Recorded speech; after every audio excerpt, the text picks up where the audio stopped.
بیگم قریب نہیں آنے دے رہی میاں کو, شادی کر لو بھائی پھر اور کیا بس میں شادی کر لو. اچھا میرا نام فہد ہے, میری عمر 28 سال ہے, میرے باپ مجھے پیدا ہوتے ہی چھوڑ کر چلے گئے تھے, میری والدہ کو میری پیدائش کے تیسرے دن ڈیورس دے دی تھی. اچھا یہ جو لوگ کہتے ہیں نا میرے والد مجھے پیدا ہوتے ہی چھوڑ کے چلے گئے تھے, ہو سکتا ہے چلے گئے ہوں, لیکن یہ والد سے مل کے بھی پوچھ لیں ایک دفعہ کہ کیا واقعی آپ نے چھوڑا تھا یا آپ سے ہمیں چھین لیا گیا تھا.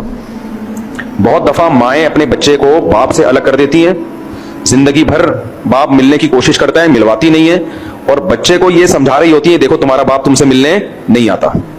تو جب بچہ بڑا ہو جائے نا, سمجھدار ہو جائے, تو یہ اس کی ذمہ داری ہے کہ اپنے باپ کو تلاش کرے.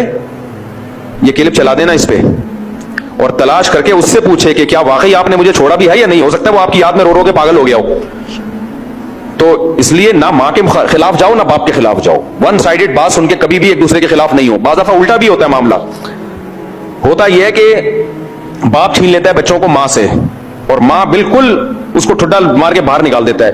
گاؤں دیہاتوں میں قانون وانون تو کوئی ہے نہیں, کوئی عورتوں کو کورٹ کا بھی پتہ نہیں ہوتا.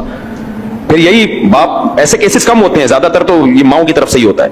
تو ماں چھوڑ دیتی ہے, سوری باپ چھین لیتا ہے ان کو, اور پھر زندگی بھر ان کے ذہن میں یہ بات ڈال دیتا ہے کہ تمہاری ماں چھوڑ کے چلی گئی. بھائی جب آپ بڑے ہو تو ماں سے مل کے پوچھو کہ واقعی تم نے چھوڑا ہے مجھے. ایسے کیسز بھی ہیں میرے سامنے کہ ماں نے نہیں چھوڑا, باپ نے چھینا ہے ماں سے اور غائب کر دیا. ماں ساری زندگی روتی رہی ہے اور یہ سکھا دیا کہ دیکھو تمہاری ماں نے تو تمہیں اس وقت چھوڑ دیا تھا, ڈرامے کر رہی ہے تم سے ملنے کے لیے. تو ون سائیڈڈ بات سن کے کبھی بھی کسی کے بارے میں فیصلہ نہیں کرنا چاہیے. ہاں بعض دفعہ یہ بھی ہوتا ہے کہ واقعی باپ چھوڑ دیتا ہے, ایسا بھی ہوتا ہے. ظالم ہوتے ہیں باپ, بالکل خرچہ نہیں اٹھاتے, ماں کے حوالے کر دیتے ہیں, ہم نے نہیں پالنا, جو کبھی کرنا. ایسے بھی ظالم ہیں بہت سارے. تو تینوں طرح کے کیس ہوتے ہیں, لیکن یہ آپ نے ایک طرف کی بات سن کے کبھی بھی فیصلہ نہیں کرنا. جب تک دوسری پارٹی سے ملو نہیں, صورتحال سمجھو نہیں, اس وقت تک ون سائیڈڈ بات سن کے کبھی بھی نہیں فیصلہ ہوتا کہ کون صحیح ہے کون غلط ہے.